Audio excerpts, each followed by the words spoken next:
Hai semua, balik lagi sama gue Dimas, orang dari tiga klub yang lagi lontang-lantung sampai ke segmen orang. Selamat datang di segmen yang namanya Reveal atau kepanjangan review film, di mana kita akan ngebahas-bahas film ya. Kalau kalian masih bingung yang ini ngebahas film apa, ya kalian bisa lihat aja sih di belakang gue ada apaan. Betul, gambar pemandangan kota. Kita akan ngebahas 13 bom di Jakarta. Ya enggak lah. Kita bakal ngebahas Godzilla X Kong. Ini penyebutannya disebut nggak sih?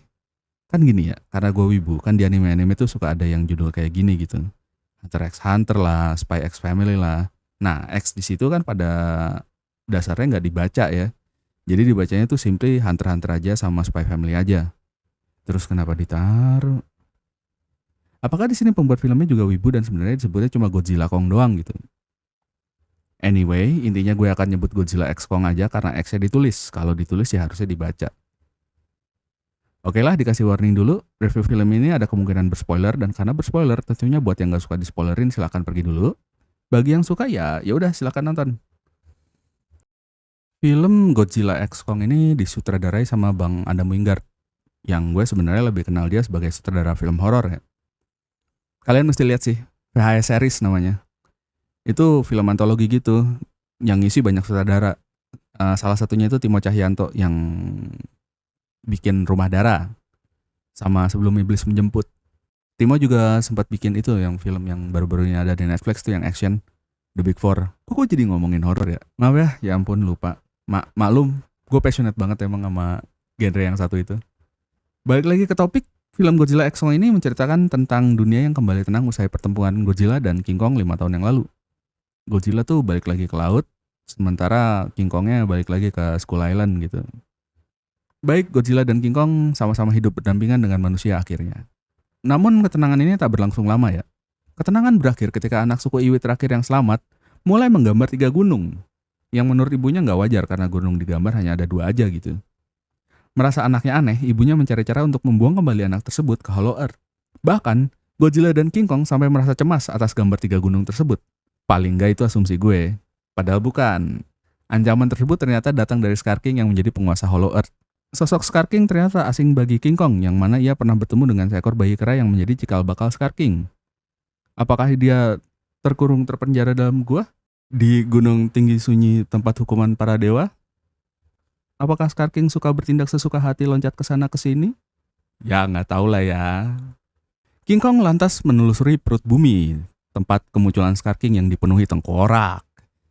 King Kong sadar, Scar King menjadi ancaman nyata atas ketenangannya selama ini. Godzilla dan King Kong akhirnya bersatu untuk mengalahkan Scar King.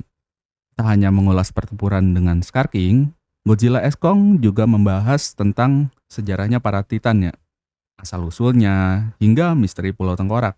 Beberapa aktor yang bergabung dalam Godzilla vs Kong juga kembali membintangi film ini, seperti Rebecca Hall, Brian Tyree Henry, dan Kaylee Hottle. Selain itu, Godzilla X Kong juga dibintangi Dan Stevens, Alex Burns, Vala Chen, dan Rachel House. Ya pokoknya itulah. Pendapat gue tentang film ini ya.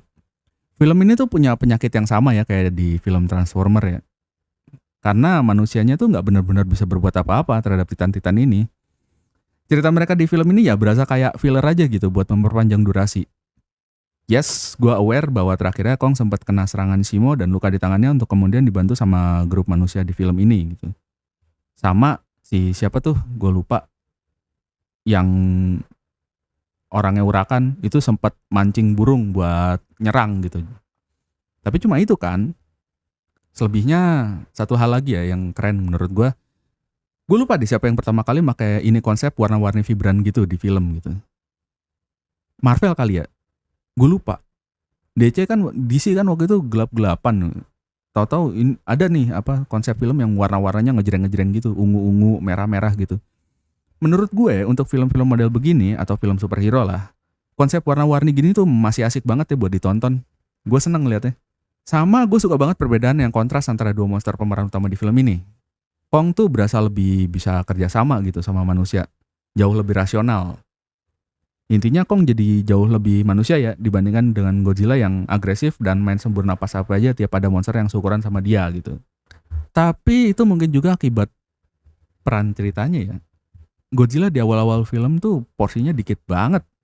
Cuma kayak makan, tidur, berantem dikit, tidur. Sementara Kong diberikan semacam porsi yang gede banget buat ngembangin sisi kutip manusia dia. Kayak dia mencoba menyelamatkan satu monyet yang nyerang dia dari kecemplung jurang lah. Hubungan dia dengan Kong kecil yang di awal film. Sama keinginan dia buat membebaskan budak-budak Star King ya. Jujur hubungan Kong sama monyet kecil itu malah jauh lebih enak ditontonnya daripada hubungan antar manusianya. Gue sempat bener-bener ngantuk ketika manusia itu sampai di kota Iwi Tribe yang ada di Hollow Earth ya. Untuk musuh utamanya sendiri gue nggak tahu deh. Dibanding sama King Ghidorah atau Mechagodzilla, musuh utamanya rada lame ya. Modal gerak-gerak songong doang gitu, tapi apa-apa mesti dia cebokin sama monster yang satunya lagi yang jadi anak buah dia tapi terpaksa, yang namanya Shimo. Mungkin mereka mau membedakan ya kalau monster yang kali ini tuh pinter gitu, tapi nggak juga.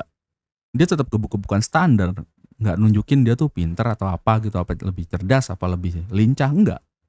Gue rasa sih segitu aja sih. Nilai dari gue film ini 6 kali yang enak ya. Oke gitu aja. Nggak usah like sama subscribe lah. Bye.